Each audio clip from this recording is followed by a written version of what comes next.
Okay, if you can tell me your name and what exactly you're doing in the event and your talk, your presentation. What's the principal points of it? So my name is Tim Cornwell, and I'm a principal in charge of our San Francisco office of the Conquer Group, and we are a real estate feasibility market analysis firm. We work globally, but mostly in the United States.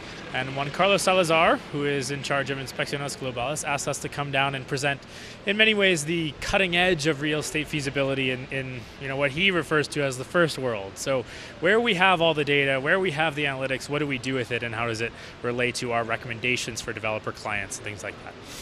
They mentioned that tendencies here in Guatemala are a bit not obsolete, but we're really not there yet. How do you take this?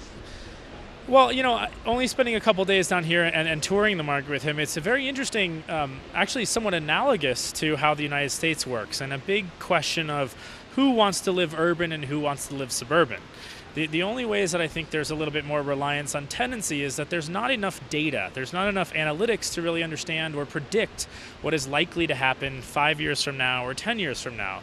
So effectively, the developers are making decisions in terms of where to plan projects or where to acquire land or what to do in the future that's based on a historical look. So it's not exactly linked perfectly like we would like it to be seen in the United States, where we're saying, the trends are leading us to opportunities in certain markets or certain zones or neighborhoods that maybe aren't uncovered to this point.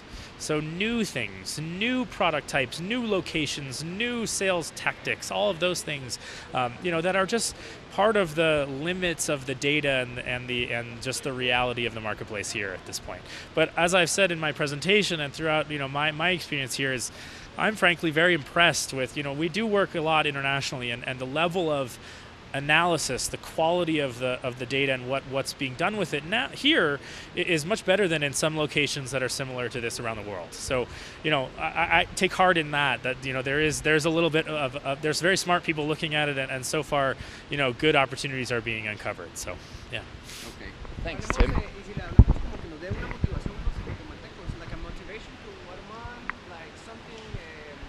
A piece of good advice. A piece of good advice. Yeah. Okay, sure. Yeah, I got it. Okay. Okay.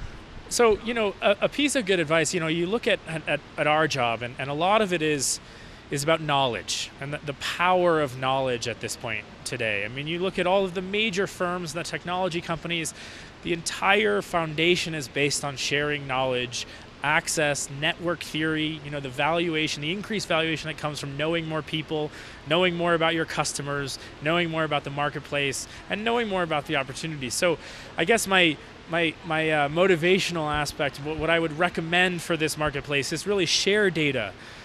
Make use of the data that you have. Invest in the knowledge of the marketplace and really, use that to build better communities going forward.